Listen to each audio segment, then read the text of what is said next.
റിഫായി ഷെയ്ഖ് പറഞ്ഞത്. അത് നബി ഒരു ജനതയിൽ ഉണ്ടാകലാണ്. രണ്ട് കാര്യം ചെയ്യുന്ന ആളുകളെ അള്ളാഹു ശിക്ഷിക്കൂല. വമാകാന അല്ലാഹു ലിയുഅദ്ദിബഹും വഅൻത ഫീഹ്. ഒരു ജനതയിൽ മുഹമ്മദ് നബി ഉണ്ടെങ്കിൽ ആ ജനതയെ അള്ളാഹു ശിക്ഷിക്കൂല. ഒന്ന്, വമാകാന അല്ലാഹു മുഅദ്ദിബഹും വഹും യസ്തഗ്ഫിറൂൻ. അവർ ഇസ്തിഗ്ഫാർ ചെയ്യുന്നവരാണെങ്കിലും അവരെ നാം ശിക്ഷിക്കൂല. രണ്ട് കാര്യം ചെയ്യുന്ന ആളുകളെ അള്ളാഹു ശിക്ഷിക്കൂല. ഒന്ന് സ്വലാത്തല്ല, ഒന്ന് ഇസ്തിഗ്ഫാർ ചെയ്യുക. മനസ്സിലായില്ലേ? സല്ലല്ലാഹു അലാ മുഹമ്മദ് സല്ലല്ലാഹു അലൈഹി വസല്ലം. ഒന്ന്, അതാണ് ഒരു മാർഗം. പിന്നെ ദിവസം പെരുപ്പിക്കുക. എന്ത്?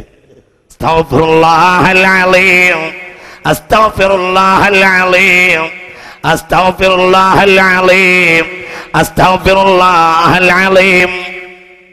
വമാ കാന അല്ലാഹു ലിയുഅദ്ദിബഹും വഅൻത ഫീഹ്.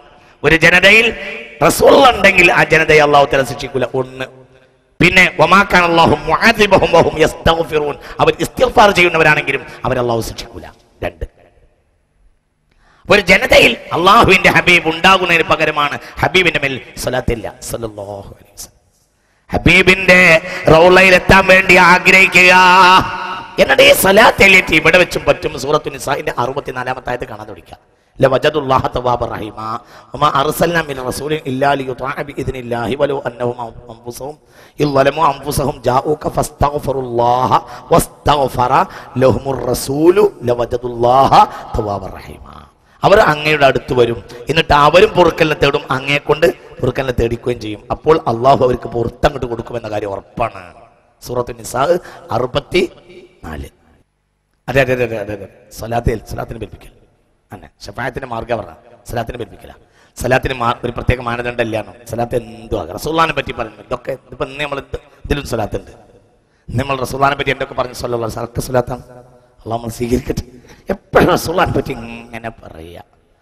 റസൂലുള്ളാഹി പറഞ്ഞാൽ കരഞ്ഞു പോവും, പുണ്യ നബിയെ പറഞ്ഞാൽ കരയുക. സ്വല്ലല്ലാഹു അലൈഹി വസല്ലം. അള്ളാഹു സ്വീകരിക്കട്ടെ. മദീന കാണാൻ കൊതിക്കുക, മദീനയിൽ പോയി മരിക്കാൻ ആഗ്രഹിക്കുക. من أراد أن يموت بالمدينة فليمت بها فإني أنا شافع له يوم القيامة. പടച്ചോനെ, എന്റെ നാട് വിട്ടൊരു നേരത്ത് നീ എന്നെ മരിപ്പിക്കുകയാണെങ്കിൽ എന്നെ മദീനയിൽ മരിപ്പിക്കണേ, അങ്ങനെ ആഗ്രഹിക്കുക. മൻ അറാദ അൻ യമൂത ബിൽ മദീനത്തി ഫൽയമൂത് ബിഹാ. ഹക്കീം. ഒരാൾ മദീനയിൽ വന്ന് മരിക്കാൻ കൊടിയുണ്ടെങ്കിൽ മദീനയിൽ വന്ന് മരിച്ചോളൂ. ഫഇന്നി അന ശാഫിഉ ലഹു യൗമൽ ഖിയാമ. മദീനയിൽ വന്ന് മരിച്ച ആൾക്ക് ഞാൻ ശഫാഅത്ത് ചെയ്യും എന്ന് പുണ്യ നബി സല്ലല്ലാഹു അലൈഹി വസല്ലം. മദീനയിൽ കിടന്ന് മരിച്ച ശഫാഅത്ത് ഉണ്ടാവും, നരകം ഉണ്ടാവില്ല. ഈമാനോടുകൂടി മരിച്ചാൽ മതി. മദീനയിൽ ഈമാനോടുകൂടെ മരിച്ചാലും നരകം ഉണ്ടാവില്ലേ? ദോഷത്തിന്റെ മനസ്സിലായില്ലേ പറഞ്ഞത്? ഈമാനോടുകൂടെ മരിച്ചാലും നരകമുണ്ടാവൂലേ ദോഷത്തിന്റെ അളവിൽ? അതാണ് ഷഫാഅത്തിൽ കയറുക. ഏതാണ് ഷഫാഅത്ത്? നരകം തൊടാതെ സ്വർഗത്തിലാക്കുക. ഇത് മദീനയെ ഒരാൾ ഇഷ്ക വെച്ചാലുണ്ടാവും. അതാണ് മദീനയിൽ ദജ്ജാൽ കിടക്കൂല എന്ന് പറഞ്ഞത്. മദീനയിൽ ദജ്ജാൽ പ്രവേശിക്കില്ല. ലഅനത്തുല്ലാഹി അലൈഹി. മദീന എന്ന് പറഞ്ഞ മദീന ഭയങ്കരല്ലേ. സ്വഹീഹുൽ ബുഖാരി ഉണ്ടാക്കിയിട്ട്, കിതാബ് ഉണ്ടാക്കിയിട്ട് ഇമാം ബുഖാരി റളിയല്ലാഹു അൻഹു മദീനയുടെ പുറത്ത് വന്ന് കാത്തിരുന്നു. റസൂലുള്ളാഹി സ്വപ്നത്തിൽ വന്ന് എന്റെ പട്ടണത്തിലേക്ക് നീ പ്രവേശിച്ചോ എന്ന് പറയാതെ ഞാൻ കയറൂല, കാത്തിരുന്നു. ഇമാം ബുഖാരി റളിയല്ലാഹു അൻഹു ദിവസങ്ങളോളം നോമ്പിലും നിസ്കാരത്തിലുമായി കാത്തിരുന്നു. ഒരു രാത്രി മുസ്തഫ നബി സ്വപ്നത്തിൽ വന്ന് പറഞ്ഞു, കേറിക്കോ യാ അബാ അബ്ദുല്ലാഹ്, ഞാൻ നിന്റെ ഈ ത്യാഗം വല്ലാത്തൊരു ത്യാഗം തന്നെയാണ്. ബഹുമാനപ്പെട്ട മഹാനായ ഇമാം ബുഖാരി റളിയല്ലാഹു അൻഹു സമ്മതം കിട്ടി. അപ്പോഴാണ് സിയാറത്തിന് പോയത്. അതാണ് സ്വഹീഹുൽ ബുഖാരിയുടെ പ്രത്യേകത. ആ ഇമാം ബുഖാരി റളിയല്ലാഹു അൻഹു താമസിച്ച സ്ഥലത്ത് പിന്നീട് മുഅ്മിനീങ്ങൾ പള്ളി ഉണ്ടാക്കി. ആ പള്ളിയുടെ ഇന്നത്തെയും പേര് മസ്ജിദുൽ ബുഖാരി എന്നാണ്. മനസ്സിലായി? നഗരത്തിന് പുറത്ത് കാത്തിരുന്നു. ആ പള്ളിയുടെ പേര് മസ്ജിദുൽ ബുഖാരി എന്നാണ്. നോക്കൂ നിങ്ങൾ, ഇത് തന്നെ ഒരു വല്ലാത്തൊരു സംഗതിയാണ്. ഞാൻ നീട്ടുന്നില്ല, വല്ലാത്ത വിഷയമാണ്. രണ്ടാം ഘട്ടമുണ്ട്, അത് ഒരു കൊല്ലം ഒരു വിഷയമാക്കി പറയാം. രണ്ടാം ഘട്ടമുണ്ട്, നാടന്മാരൊക്കെ ഷഫാഅത്ത് ചെയ്യും. എല്ലാവരും ഷഫാഅത്ത് ചെയ്യും. അതിന് കുറച്ചും കൂടി വിഷയം മണിക്കൂർ കണക്കിന് കിട്ടണം. എല്ലാവർക്കും ഷഫാഅത്ത് ചെയ്യും. വാപ്പ മക്കൾക്ക് ഷഫാഅത്ത് ചെയ്യും, മക്കൾ വാപ്പാക്ക് ഷഫാഅത്ത് ചെയ്യും. അങ്ങനെ ഒറ്റ വാക്കോട് പറഞ്ഞാൽ തീരൂല്ല. സാലിഹ്യങ്ങളൊക്കെ അങ്ങോട്ടും ഇങ്ങോട്ടും ഷഫാഅത്ത് ചെയ്യും. അങ്ങനെയാണ്. ഒരു ഷഹീദ് 70 ആൾക്ക് ഷഫാഅത്ത് ചെയ്യും. ഒരു ഷഹീദ് 70 ആൾക്ക് ഷഫാഅത്ത് ചെയ്യും. യാസർ മരിക്കാൻ വേണ്ടി പോയപ്പോൾ യാസറിനെ ഭാര്യ തടഞ്ഞു. അപ്പോൾ യാസർ പറഞ്ഞു, എന്നെ തടയരുത്. യാസർ എന്നൊരു ചെറുപ്പക്കാരനെ ശത്രുക്കൾ കൊലപ്പെടുത്തി. വീട്ടിൽ നിന്ന് ഇറങ്ങിപ്പോയപ്പോൾ ഭാര്യ പോകരുത്, എന്താ നിങ്ങൾ അനർത്ഥം ചെയ്യും അവരെന്ന് പറഞ്ഞു. ഈ നിന്റെ ഭാഗ്യം തടയാൻ പാടില്ല, നീ എന്നെ തടഞ്ഞാൽ അത് നിന്റെ ഭാഗ്യം തടയല. എന്നെ അവർ കൊന്നാൽ ഞാൻ ഷഹീദായിട്ടാണ് മരിക്കുക. ഷഹീദായ മരിച്ച ആൾക്ക് 70 ആളുകളെ സ്വർഗത്തിലേക്ക് കൊണ്ടുവരാൻ അള്ളാഹു അധികാരം കൊടുക്കുന്ന റസൂൽ പറഞ്ഞിട്ടില്ലേ, ആദ്യം ഞാൻ നിന്നെ കൊണ്ടുവരും. അതാണ് യാസർ. ആ യാസർ ആരായിരുന്നു നമുക്കറിയാം. ഒരു മുസ്ലിം കുടുംബത്തിൽ പറഞ്ഞ ആള് പോലുമല്ല യാസർ. പക്ഷേ മുസ്ലിം കുടുംബത്തിൽ പറഞ്ഞ നമുക്ക് ഈമാൻ ഉണ്ടായില്ല. നമ്മളെ കാക്കട്ടെ. കൊടൽ മുഴുവൻ പുറത്തിയാടി മരിച്ചു ഒരു സഹോദരൻ. മുഅ്മിനീങ്ങൾ അങ്ങനെയാണ്, ഒരാളെ കൊല്ലാൻ പോവല്ല ചെയ്യാം. മുഅ്മിനീങ്ങൾ അള്ളാഹുവിന്റെ മാർഗത്തിൽ ഉറച്ചിക്കറിയുക. വേറെ ആളെ കൈ കൊട്ടലും ഒന്നല്ല അവരുടെ ലക്ഷ്യം. അവർ അള്ളാഹ്ക്ക് വേണ്ടി വീഴേണ്ടി വന്നാൽ വീഴും. പറഞ്ഞില്ലേ, ഒരാൾ റസൂലുള്ള ഗനീമത്ത് സ്വത്ത് കൊടുത്തപ്പോൾ പറഞ്ഞു, ഞാൻ ഈ സ്വർണം കിട്ടാൻ വേണ്ടി കൂടിയതല്ല. ഒരു ഗ്രാമീണൻ പുണ്യ നബി സല്ലല്ലാഹു അലൈഹി വസല്ലം തങ്ങളോട് ഗനീമത്തിന്റെ മുതൽ റസൂലുള്ള കൊടുത്തപ്പോൾ പറഞ്ഞു, നബിയെ ഞാൻ ഗനീമത്തിന് വേണ്ടി കൂടിയതല്ല,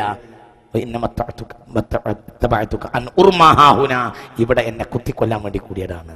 ശത്രുക്കൾ എന്നെ ഇവിടെ കുത്തിയിട്ട് കൊലപ്പെടുത്താൻ വേണ്ടി ഞാൻ കൂടിയതാണെന്ന് ആ സഹാബി നബിയോട് പറഞ്ഞു സല്ലല്ലാഹു അലൈഹി വസല്ലം. ഷഫാഅത്ത് ഈ കൊല്ലം അപൂർണമായി നിർത്തുന്ന അപൂർണമായി അവസാനിപ്പിക്കുന്ന ഒരു വിഷയമാണ്. ഇൻഷാ അള്ളാഹ് മറ്റൊരു കാര്യം കൂടെ കൂട്ടിയിട്ട് ഷഫാഅത്തിന്റെ വലിയ ഭാഗങ്ങളുണ്ട്. ഇനി മലക്കൾ ഷഫാഅത്ത് ചെയ്യും, മറ്റമ്പ്യാക്കൾ ഷഫാഅത്ത് ചെയ്യും, ആലിമീങ്ങൾ ഷഫാഅത്ത് ചെയ്യും. ആലിമീങ്ങൾ ശുഹദാക്കളെക്കാൾ വലിസ്ഥാനം ആലിമീങ്ങൾക്കാണ്. ആലിമീങ്ങൾ ഷഫാഅത്ത് ചെയ്തിട്ടാണ് ശുഹദാക്കൾ ഷഫാഅത്ത് ചെയ്യുക. അമ്പിയാക്കൾ, ഉലമാക്കൾ, ശുഹദാക്കൾ, മാതാപിതാക്കൾ, മക്കൾ, മുഅ്മിനീങ്ങൾ മൊത്തത്തിൽ ഇങ്ങനെയൊക്കെ ഷഫാഅത്ത് ചെയ്യും. അല്ലാഹു തആല നമുക്ക് തൗഫീഖ് ചെയ്യട്ടെ. അത് വിശദമായി പറയണം, വലിയ ചർച്ചയാക്കണം. അല്ലാഹു തആല തൗഫീഖ് ചെയ്യട്ടെ. ഒറ്റ വാക്ക് 2 വാക്കുകൊണ്ട് തീരില്ല, വലിയ കാര്യമാണ്. ഇന്ന സഖതല യുറാഖിമു റബ്ബഹൂന, ചാപ്പിള്ളയായി ജനിച്ച കുട്ടി പോലും ഷഫാഅത്ത് ചെയ്യുമെന്ന് റസൂൽ പറഞ്ഞിട്ടുണ്ട് സല്ലല്ലാഹു അലൈഹി വസല്ലം. ചാപ്പിള്ള, അതായത് വയറ്റിൽ ജീവൻ ഉണ്ടായിരുന്നു, ഉമ്മ പ്രസവിച്ചപ്പോൾ ചാപ്പിള്ളയാണ്. ആ കുട്ടി ഉമ്മാക്കും മാപ്പാക്കും വേണ്ടി ഷഫാഅത്ത് ചെയ്യുമെന്ന് ഹബീബായ നബി സല്ലല്ലാഹു അലൈഹി വസല്ലം. ആ ചാപ്പിള്ള പോലും സ്വർഗത്തിന്റെ വാതിൽക്കൽ നിന്ന് അള്ളാഹു ആ കുട്ടിയോട് കയറിപ്പോന്ന് പറയുമ്പോൾ റസൂല പറഞ്ഞു, ഇല്ല കയറിപ്പോകൂല, ഞാൻ എൻ്റെ വാപ്പാനെയും ഉമ്മാനെയും കൊണ്ടുവരാതെ. അങ്ങനെ ഉമ്മയെയും വാപ്പയെയും പിടിച്ചു വലിച്ച് സ്വർഗത്തിലേക്ക് കൊണ്ടുപോകും എൻ്റെ പുണ്യ നബി സല്ലല്ലാഹു അലൈഹി വസല്ലം. പാവപ്പെട്ട ചെറുപ്പക്കാരായ കുട്ടികൾ ചെറുപ്പകാലത്ത് മരിച്ചു പോയാൽ അത് മാപ്പാക്കും ഉമ്മാക്കുമുള്ള നിക്ഷേപമാണെന്ന് പറഞ്ഞുകൊണ്ട് പുണ്യനബി പറഞ്ഞ ഹദീസാണിത് സല്ലല്ലാഹു അലൈഹി വസല്ലം. അള്ളാഹു നമുക്ക് തൗഫീഖ് ചെയ്യട്ടെ. അല്ലാഹുമ്മ സല്ലി അലാ സയ്യിദിനാ മുഹമ്മദിൻ വഅലാ ആലി സയ്യിദിനാ വഹബീബിനാ മുഹമ്മദ്. അല്ലാഹുവേ പറഞ്ഞോ കേട്ടോ സ്വാലിഹ അമലാക്കണമേ റബ്ബേ. അല്ലാഹ് റസൂലുള്ളാഹിയുടെ ആ ശഫാഅത്തിൽ ഞങ്ങളെ നീ ഉൾപ്പെടുത്തണമേ റബ്ബേ. പുണ്യനബിയുടെ ശഫാഅത്തിൽ ഞങ്ങളെ ഉൾപ്പെടുത്തണമേ റബ്ബേ. പുണ്യനബിയുടെ ശഫാഅത്തിൽ ഞങ്ങളെ ഉൾപ്പെടുത്തണമേ റബ്ബേ. പുണ്യനബിയുടെ ശഫാഅത്തിൽ ഞങ്ങളെ ഉൾപ്പെടുത്തണമേ റബ്ബേ. പുണ്യനബിയുടെ ശഫാഅത്തിൽ ഞങ്ങളെ ഉൾപ്പെടുത്തണമേ റബ്ബേ. പുണ്യനബിയുടെ ശഫാഅത്തിൽ ഞങ്ങളെ കൂട്ടണമേ റബ്ബേ. നരകം തൊടാതെ ഞങ്ങൾക്ക് സ്വർഗം നൽകണമേ റബ്ബേ. ഹിസാബില്ലാതെ സ്വർഗത്തിൽ പോകുന്ന മുത്തഖീങ്ങളിൽ പെടുത്തണമേ റബ്ബേ. അനവധി ആളുകൾ ഹിസാബില്ലാതെ സ്വർഗത്തിൽ പോകുമെന്ന് പറഞ്ഞിട്ടുണ്ടല്ലോ. ഹിസാബില്ലാതെ സ്വർഗത്തിൽ പോകുന്നവരിൽ ഞങ്ങളെ പെടുത്തണമേ റബ്ബേ. നീ ഞങ്ങൾക്ക് രക്ഷപ്പെടുത്തണമേ റബ്ബേ. അല്ലാഹ് ഈ റമളാന്റെ അവസാനം നീ ഖൈർ കൊണ്ടും ശഫാഅത്ത് കൊണ്ടും ഹിസാബില്ലായ്മ കൊണ്ടും വിധിക്കുന്നവരിൽ ഈ സാധുക്കളായ ഞങ്ങളെ ഉൾപ്പെടുത്തണമേ തമ്പുരാൻ. നീ ഞങ്ങൾക്ക് അങ്ങനത്തെ വളരെ വലിയ ഒരു പദവി ഈ റമളാന്റെ അവസാനം നീ ഈ ദുആന്റെ ബറക്കത്ത് കൊണ്ട് നൽകണമേ റബ്ബേ. ഞങ്ങളെ ഖൽബിനെയും ഞങ്ങളെ പ്രവർത്തനത്തെയും നന്നാക്കണമേ തമ്പുരാനെ. അല്ലാഹുവേ ഞങ്ങളെ കുഞ്ഞുകുട്ടികളൊക്കെ നല്ലവരാകണമേ റബ്ബേ. ഞങ്ങളുടെ നാട്ടിലെ പ്രയാസങ്ങൾ തീർക്കണമേ തമ്പുരാനെ. ഈ നോമ്പ് ഞങ്ങൾക്ക് കബൂലാക്കി തരണമേ റബ്ബേ. മക്കളില്ലാത്തവർക്ക് മക്കളെ കൊടുക്കുകയും പ്രയാസമുള്ളവർക്ക് ദൂരീകരിച്ചു കൊടുക്കുകയും എല്ലാ കാര്യത്തിലും നീ ഞങ്ങളെ സഹായിക്കുകയും ചെയ്യണമേ തമ്പുരാനെ. ربنا عليك توكلنا وإليك أنبنا وإليك المصير حسبنا الله ونعم الوكيل نعم المولى ونعم النصير ولا حول ولا قوة إلا بالله العلي العظيم. നാളെ വിശദമായി ദുആ ചെയ്യും എന്ന് അപേക്ഷിക്കുന്നു. وآخر دعوانا أن الحمد لله رب العالمين. السلام عليكم ورحمة الله بفضله صلى الله على محمد صلى الله عليه